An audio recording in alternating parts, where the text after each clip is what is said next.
지난주에 못했던 열왕기하 7장부터 계속 하도록 하겠습니다.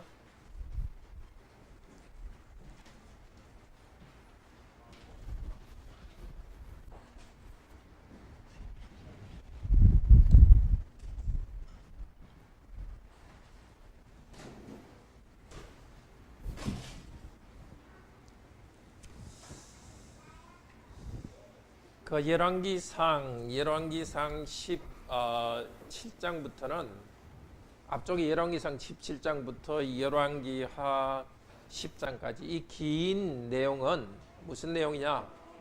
이 긴 내용은 아합 왕과 관련된 것입니다. 아합 왕 가문에 대한 죄에 대한 심판을 하겠다 이야기하셨고, 지금 오늘 우리가 볼 부분은 심판을 하는 내용입니다. 7장 8장에서는 열왕기하 7장 8장에서는 아람을 통해서 심판합니다. 열왕기상 19장에서 엘리야에게 하나님께서 예언을 하셨죠. 엘리야를 통해서 자, 아합 가문 악한 일을 하는데 세 사람을 세워서 아합 가문을 심판하겠다. 세 사람이 누구였죠? 아람 왕 하사엘을 통해서, 그리고 이스라엘 왕 예후를 통해서, 세 번째는 선지자 엘리사를 통해서, 아람 왕, 이스라엘 왕 예후, 또 선지자 엘리사를 통해서 지금 그 심판이 이루어지고 있습니다. 열왕기하 7장 8장에서는 아람을 통해서 심판이 이루어지고 엘리사를 사용합니다. 자, 열왕기하 18장에서는 18장이야. 열왕기하 7장에서는 아람이 이스라엘을 지금 침략에 들어와서 이스라엘의 굶주림이 아주 심했습니다. 그때 하나님께서 엘리사를 통해서 예언합니다. 내일 이맘때는 7장 1절에 보면 내일 이맘때는 구원을 받을 것이다 이렇게 말했습니다. 그런데 그 군대 장관이 그런 일은 없다 하고 부인했습니다. 다 굶주린 가운데서 전문적 굶어 죽을 지경인데 이 성 바깥에 있던 문둥병자 4명이 아람 군대에 가봤습니다. 자, 열왕기하 7장 제목을 읽어봅시다. 아람 군대에 의해 사마리아가 포위되었을 때 왕의 경호대장은 죽고 내 문둥병자를 통해 백성들이 구원.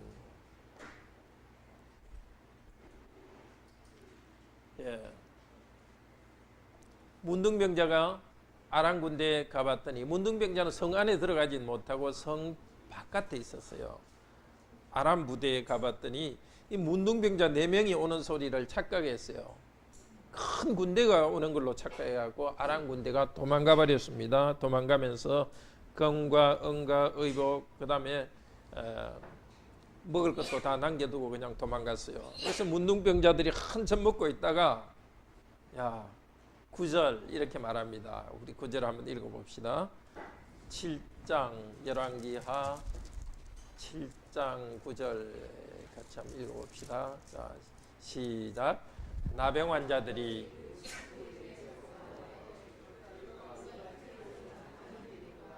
오늘은 아름다운 소식이 있는 날이거늘 우리가 침묵하고 있도다. 만일 밝은 아침까지 기다리면 벌이 우리에게 미칠지니 이제 떠나 왕궁에 가서 알리자 하고. 아름다운 소식이 있는 날이다. 이게 헬라 말로 하면은 복음입니다. 복음이 있는 날이다. 복음이 구약에 여기 나와요. 다 굶어 죽는데 음식이 있다는 이야기, 복음. 오늘도 우리에게 주신 복음이 그겁니다. 영적으로 우리가 다 죽고 있는데 예수 그리스도를 믿을 때 영적 양식, 생명을 얻고 살아간다는 이 복음. 문둥병자들은 자기가 먼저 굶어 죽다가 살아났기 때문에 성에 있는 다른 사람도 살리자 하면서 복음을 전하자 합니다. 그래도 여러분 다 우리 복음 때문에 살고 있죠. 기회 되는 대로 복음을 정말 나누도록 합시다. 그리고 그날 저녁 우리 19절에 보면은 하나님께서 예언했던 말을 조롱했던 군대 장관은 밟아서 죽입니다. 자, 8장 제목 읽어봅시다. 엘리사를 통한 회복과 심판의 준비.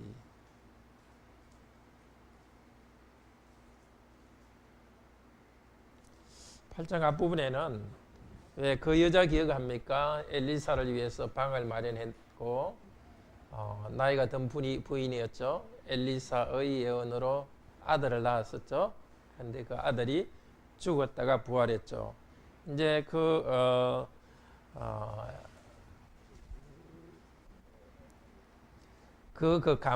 가문을 엘리사가 블레셋에 가서 7년 동안 좀 있다 오라 그랬습니다. 가뭄이 심하니까. 이제 그 여인이 다시 돌아왔는데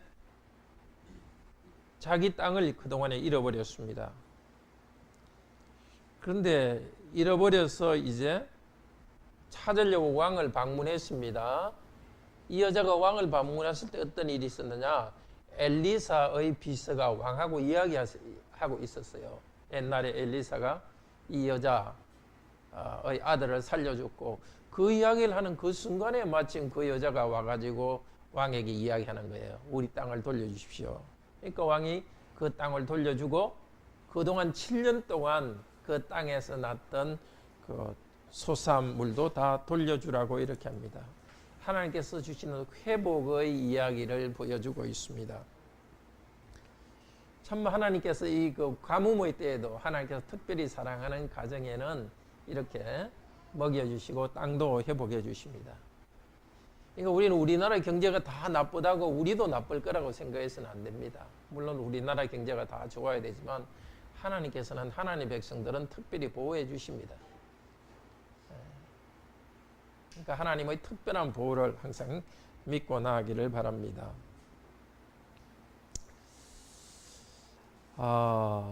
그리고 이제 엘리사가 다메섹에 갔을 때 아람 왕 벤하닷이 병이 들었다. 이 다메섹은 어디냐면 아람의 수도입니다. 아람의 수도. 이스라엘 동북쪽 아주에 있습니다. 그때 이제 엘리사가 그곳에 가 있었는데 이제 그 아람 왕이 이제 병이 들었으니까 엘리사한테 와서 물었어요. 그때 누구를 보냈냐 하면은 누구를 보냈죠? 하사엘을 보냈어요. 하사엘 하면 이제 기억나죠? 열왕기상 19장에 하나님께서 여기 나온 엘리사의 선지자 엘리야에게 말했죠. 앞으로 하사엘의 기름을 부어서 아합 가문을 심판하라 했던 그 하사엘. 이 하사엘이 자기 왕의 심부름으로 엘리사에게 왔습니다. 근데 엘리사가 딱 뚫어지게 보다가 하는 말이 네가 우리 이스라엘 백성들을 심판할 것이다. 우리의 성에 이스라엘 성에 11절에 12절에 보면 불을 놓고 남자들을 죽일 것이다.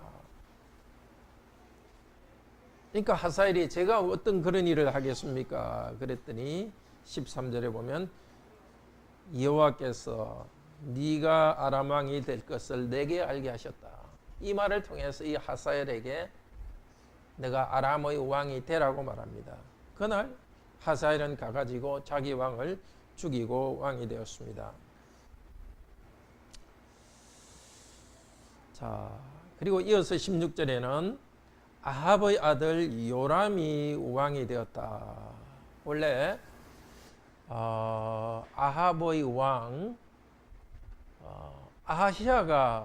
아합의 아들 아하시아가 왕이 되었는데 아들이 없이 죽었고 그 동생이 요람이 이제 왕이 되었습니다.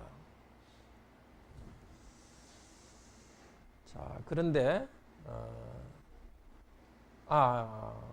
지금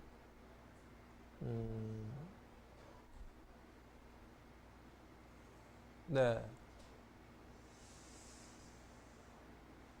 이제 이스라엘 백성들이 이제 하나님을 배반하니까 20절에 보면 에돔이 반란하고 또 22절에 보면 림나도 반항합니다. 그러니까 하나님께서 원래 다윗 왕 때 주셨던 그 땅인데 하나님께 순종하지 않기 때문에 그 나라들이 배반해서 갑니다. 자, 이제 오늘 9장입니다. 9장 제목 과련의 예후입니다. 예후를 이스라엘 왕으로 기름 부어서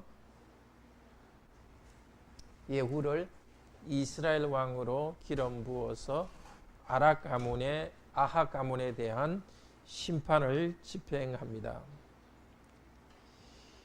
자, 또 선지자 엘리사가 이제 예후를 기름 부었습니다. 예후는 앞쪽에 나왔죠. 열왕기상 19장에 엘리사의 선생 엘리야에게 말하셨어요. 하나님께서 예후를 기름 부어 왕이 되게 하라. 그리고 이스라엘 아합을 심판하라. 그렇게 했는데 엘리사가 자기 젊은 선지자 한 명을 보냅니다. 기름 부어 왕이 되게 하라. 이게 특이한 게 기름 부어 왕이 되게 하라 하는 것을 갖다 3번이나 반복합니다. 3절에도 기름 부어 왕이 되게 하라. 6절에도 기름 부어 왕이 되게 하라. 22절에도 기름 부어 왕이 되게 한다. 그러니까 예후가 왕이 된 것은 그냥 반란을 일으킨 것이 아니라 하나님께서 기름 부어서 왕으로 세웠다는 것을 강조합니다. 그리고 이 기름 부을 때 예후에게 7절 이렇게 말합니다. 9장 7절 예후의 사명이 무엇인지 한번 읽어봅시다. 9장 7절 같이 읽읍시다.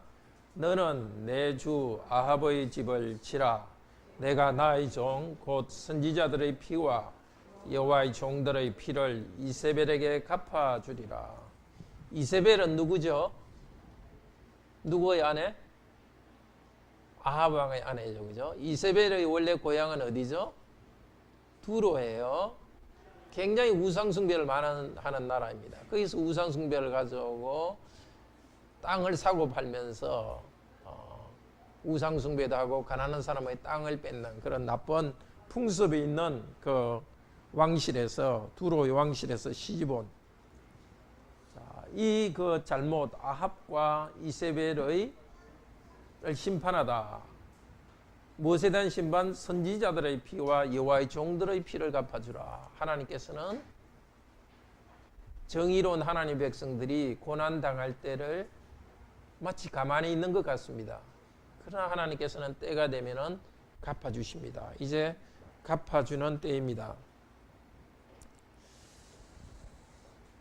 자, 이제 그때 이제 하나님께서 예후를 기름 부을 때 예후가 어디 있었느냐 하면은 원래 그 아람과 전쟁하던 곳에 있었습니다. 이스라엘 동쪽에 길랏 라못에 있었습니다. 그건 요단강 동북쪽에 있는 지역이에요. 길랏 라못은 어디 지역이라고요? 요단강 동북쪽에 있는 지역입니다. 그 전쟁터에서 전쟁하다가 그때 이스라엘 왕 요람은 전쟁에서 크게 다쳤어요. 그래서 요단강을 건너서 왼쪽에 있는 이스르엘이라는 곳에 있어요. 이스라엘하고 달라요. 이스라엘은 이스라엘의 한 지명입니다. 그 동쪽 길랏에서 한 70km 정도 서쪽으로는 이스라엘인데 이 이스라엘의 요람 왕은 치료하고 있었어요. 그리고 예후는 전쟁터에 있었는데 선지자가 거기 가서 전쟁터에서 기름을 부어서 왕으로 삼았어요. 그리고는 예후가 자기 군대를 끌고서 왕이 있는 이스라엘로 왔어요. 오니까 왕은 이제 가만히 있는데 보초들이 멀리서 보니까 누가 그 전차를 타고 오거든요. 그래서 왕이 급히 사람을 보냈고 또 보냈고 2번을 보냈는데 그냥 보초가 안 들어오니까 3번째는 왕이 직접 나갔어요. 근데 가서 인사하는 말이 특이해요. 오늘 그 9장에 보면은 평안이냐 하는 말이 계속 나와요. 처음 갔던 사람이 17절 17절에 보면 왕이 사람을 보내면서 평안이냐 묻게 하라. 그래서 그 왕이 보낸 사람이 평안이냐 이러니까 예후가 평안이 뭐냐? 너와 무슨 상관이냐? 이렇게 하고, 두 번째 간 사람도 평안이냐니까 평안이 너와 무슨 상관이냐 하고, 세 번째 왕이 직접 가서 평안이냐 이렇게 하니까 평안이 너와 무슨 상관이냐. 평안이라는 말이 6번이나 나옵니다. 그러니까 이 왕은 반란이 없고 그냥 지금 그대로 자기 왕이 되는 걸 평안이라 생각했어요. 그러나 예후는 평안이 없다고 말합니다. 왜 평안이 없느냐? 22절, 9장 22절 한번 읽어봅시다. 왜 평안이 없느냐? 자, 시작. 요람이 예후를 보고 이르되 예후야 평안하냐 하니 대답하되 내 어머니 이스벨의 음행과 술수가 이렇게 많으니 어찌 평안이 있으랴 하더라. 음행은 뭐 남자 여자가 자는 걸 자기 남편 아내 아닌 사람이 같이 자는 걸 음행이라 하는데요. 여기서 음행은 영적 음행이에요. 하나님이 이스라엘의 남편인데 하나님만 섬기지 않고 우상도 섬기는 것이 영적 음행입니다.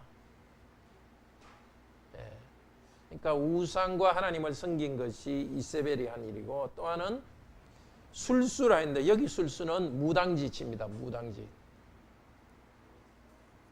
그러니까 이스라엘 왕은 이 우상 숭배도 하고 무당짓을 하면서도 평화가 있기를 원했어요. 그런데 하나님께서는 예후의 입을 통해서 말합니다. 우상 숭배가 있고 무당짓이 있는 한 평화가 없습니다.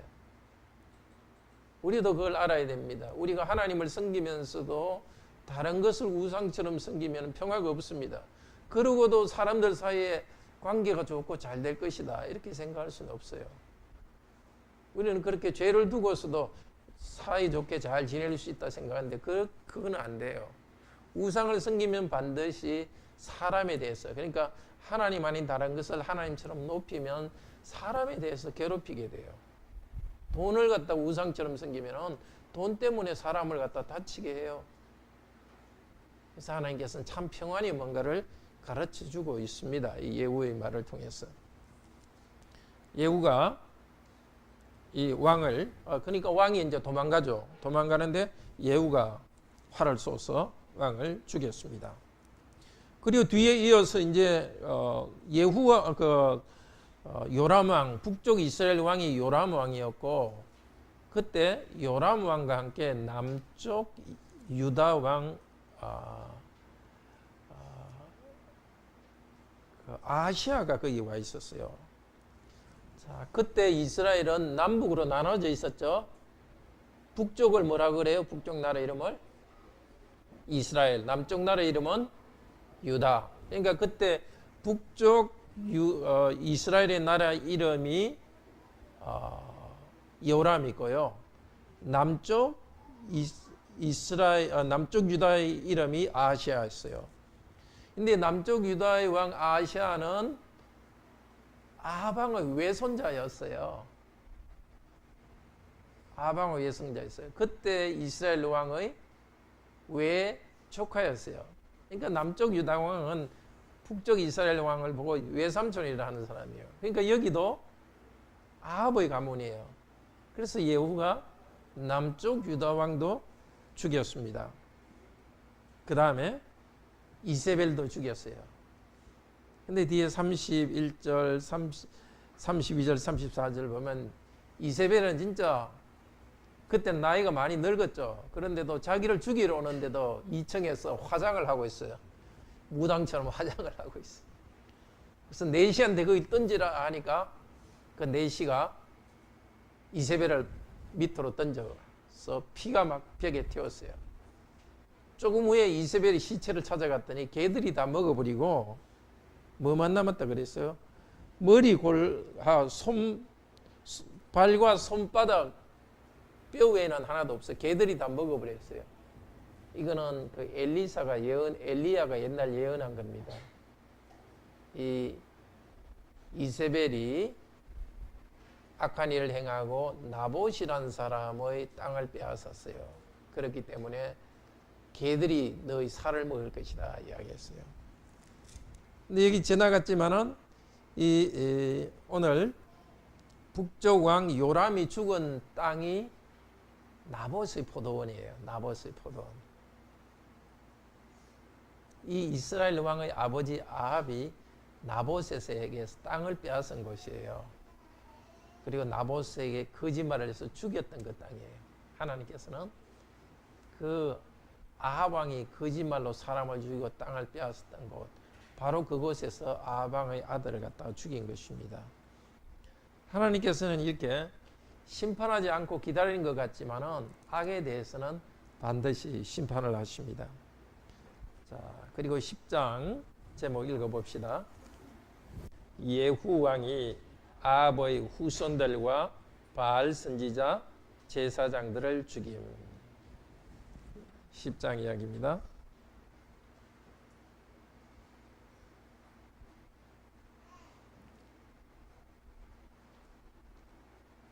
자, 지금 예후는 어디 있느냐? 이스라엘이란 곳에서 이스라엘 남쪽에 사마리아가 있어요. 사마리아는 북쪽 이스라엘의 수도입니다.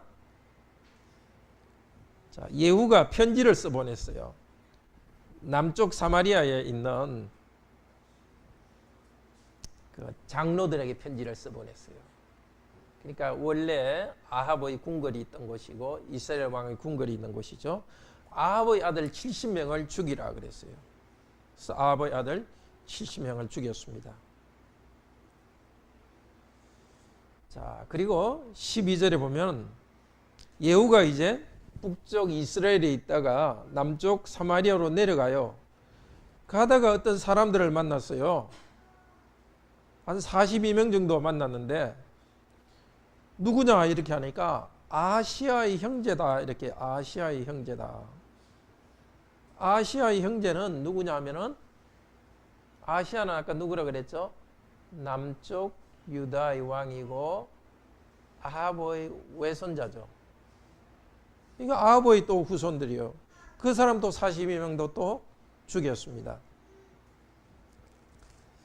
하나님께서 이렇게 아합 왕에게 심판하신다는 것을 심판을 그대로 집행합니다. 그 다음에는 18절부터는 이제 바알의 선지자와 제사장들을 죽입니다. 꾀를 냈죠. 어떻게 꾀를 내서 죽이느냐? 자, 나는 이제 바알을 이전 시대보다 훨씬 더 많이 섬기겠다 하면서 그 나라의 온 곳에 사람을 보내가지고 바알 선지자와 제사장들을 다 불러 모았어요. 그리고 하얀 옷을 다 입으라 그렇게 해가지고 그 사람들을 제사를 드리자 해가지고 그 사람들을 다 죽여버렸어요. 그 바알 선지자들을 다 죽였습니다. 그러니까 하나님께서는 엘리야에게 이야기하신 대로 아합 가문과 우상 숭배하는 사를 심판했습니다. 자, 열왕기하 11장 제목 읽읍시다. 남유다의 독재 여왕 누구죠? 아달랴를 죽이고 요아스 왕을 세움. 예, 아달랴네요. 근데 제가 아달랴라고 썼네요. 아달랴는 누구냐면 바알이 아니고 아합과 이세벨의 딸입니다.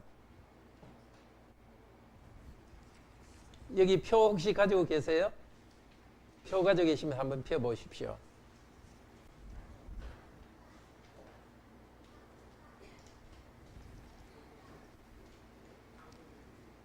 이 11절에 보면 아시아의 어머니 아달랴가 이렇게 나오죠. 자, 그 표 보셨어요? 거기 분홍색으로 된 거 보면 아합 나오죠, 그죠? 아합 옆에 아시아 요람 나오죠? 찾으셨어요? 없는 사람은 같이 보세요.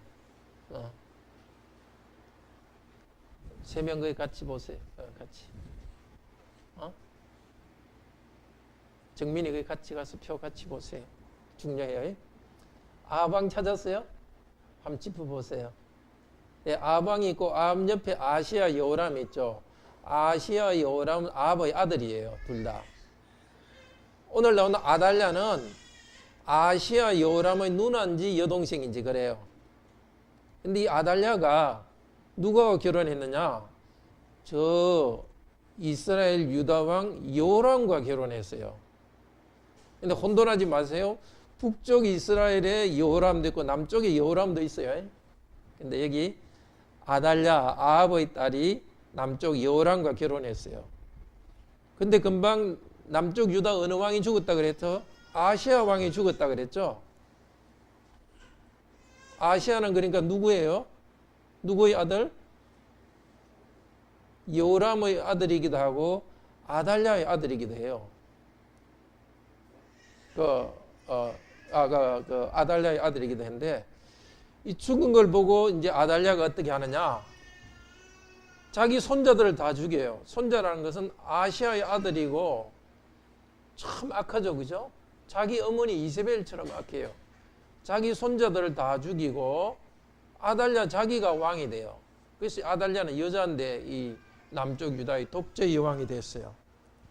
그게 오늘 11장 내용입니다. 아달랴가 왕자들을 다 죽일 때에 어떻게 했느냐? 그때 제사장이 왕자 한 명을 갖다가 딱 데려가 가지고 제사장이 아니라 이 왕자의 이모가 이 왕자 한 명을 데리고 가서 성전에 숨겨서 키웠어요. 그 왕자가 7살 되었을 때 제사장이 이제 이 왕자를 왕으로 세웠어요. 그리고 아달랴를 갖다가 여왕 아달랴 배반했던 여왕 아달랴를 죽였습니다. 그리고 17절 11장 17절 같이 읽어봅시다.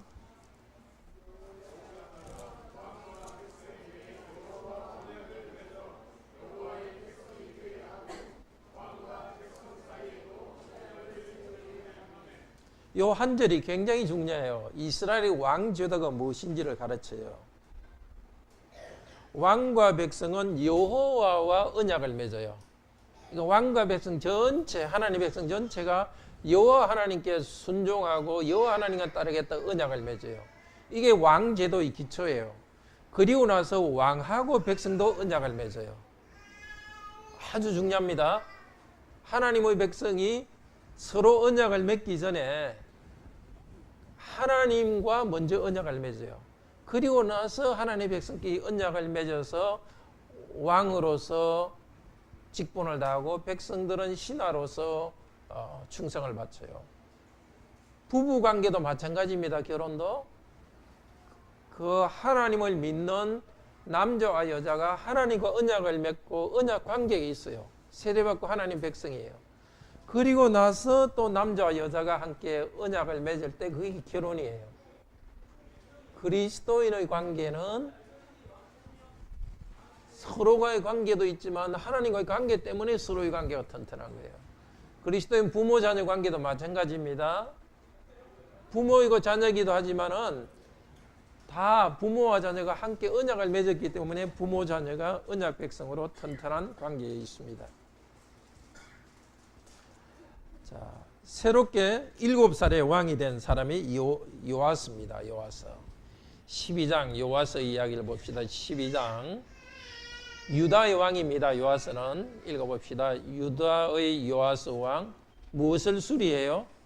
성전을 수리하는 경건 그리고 말년에는 악행을 행합니다. 7살의 왕이 됐는데도 제사장 여호야다의 말을 잘 따랐어요. 그런데 나중에는 커서는 여호야다의 말을 안 듣고 나쁘게 행해서 하나님의 심판을 받아요. 그렇지만 젊었을 때는 하나님의 성전을 다 수리해요. 아주 큰 일을 했습니다. 그렇지만 요아스 왕이 나중에는 하나님께 순종하지 않았기 때문에 17절에 보면 아람 왕 하사엘이 올라와서 쳤습니다.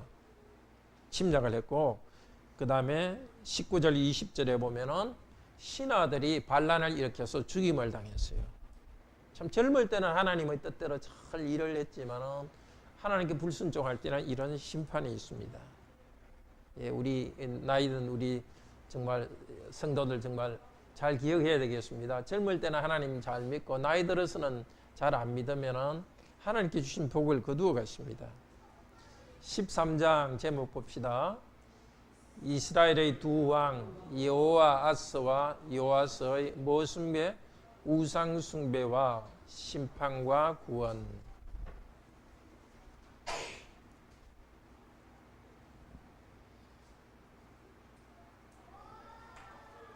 자, 역시 그 표 한번 볼래요? 표 보면 예후, 북쪽 분홍색의 예후 다음에 여호아스, 요아스, 북쪽의 두 왕입니다. 두 왕은 우상 숭배했고 악을 행했습니다. 두 사람의 죄를 뭐냐 그러면 여로보암의 죄를 쫓았다 했는데 여로보암의 죄가 뭡니까? 옛날에 솔로몬에게 반역을 일으켰던 여로보암 왕인데 여로보암의 죄가 뭐죠? 금송아지 두 개를 만들었죠. 이스라엘 제일 북쪽 단에다가 하나 세우고 남쪽 베델에게다 금송아지를 만들어서 이것이 여호와다 하면서 그 금송아지를 보고 하나님을 섬기도록 했습니다. 그 때문에 하나님께서 그들은 악하다고 이야기하십니다. 그런데 자, 어느 왕 때죠? 어느 왕 때 이제 엘리사가 죽죠. 요아스 왕 때입니다. 두 번째 왕 요아스 왕 때 이제 엘리사가 병들어 죽을 날이 되었습니다. 그때 엘리사가 요아스 왕 때 아람을 향하여 활을 쏘라. 그런데 몇 번 활을 쏘고 말았어요? 두 번인가요? 세 번인가요? 활을 이제 쏘고 그 다음에 땅을 치라 그랬죠. 화살을 가지고 땅을 치라 그랬는데 세 번을 치고 말았습니다. 그런데 엘리사가 뭐라 그럽니까? 5번, 6번 치야지 왜 3번밖에 치지 않느냐 하면서 혼을 냅니다. 만약에 5번, 6번 치으면은 하나님께서 아람을 5번, 6번 치고 망하게 했을 텐데 하면서 책망하고 있습니다. 자, 하나님께서 이 북쪽 이스라엘을 다 멸망시킬 수 있었지만은 그렇지만은 그들을 멸망시키지는 않았습니다. 왜냐하면은 여기 23절 우리 13장 23절 읽어봅시다. 13장 23절 여호와께서 아브라함과 이삭과 야곱과 더불어 세우신 언약 때문에 이스라엘에게 언약을 베푸시며 그들을 불쌍히 여기시며 돌아보아 멸하기를 즐겨하지 아니하시고 이때까지 자기 앞에서 쫓아내지 아니하셨더라. 심판하시면서도 하나님께서는 벌을 또 연기해 주십니다. 왜? 아브라함과 이삭과 맺은 언약 때문에 언약에 신실하여서 그렇게 하십니다. 지금 우리에게도 마찬가지입니다. 우리가 하나님과의 언약에 신실하지 않고 그래서 하나님께서 우리에게 징계하기도 하십니다. 그렇지만 예수 그리스도와의 맺은 언약 때문에 우리에게 신실하게 돌봐주십니다. 자, 오늘 여기까지 하도록 하겠습니다. 기도합시다. 자비로우신 하나님, 하나님의 백성들이 그 큰 은혜를 받았지만 우상 숭배하고 하나님과 우상을 동시에 섬기면서 탐욕과 또 사람들에 대한 불의한 행동을 행했습니다. 하나님께서는 그것을 그대로 두지 아니하셨고 그런 악한 왕들을 처벌하시면서 하나님의 정의를 세우고 평화를 세우셨습니다. 이 시대도 불의한 일에 대해서는 하나님께서는 교회 안에 있는 것이든지 사회 안에 있는 것이든지 벌하시고 또 우리 가정 안에 있는 불의함도 하나님께서 벌하시면서 참된 평화를 만들어 가십니다. 저희들이 참 평화를 얻기 위해서 하나님에 대한 참 경배와 순종을 하게 하시고 하나님 말씀을 따라서 서로 사랑할 수 있는 은혜를 베풀어 주셔서 주 예수 그리스도 이름으로 기도드립니다. 아멘. 네. 함께 예배 준비하겠습니다.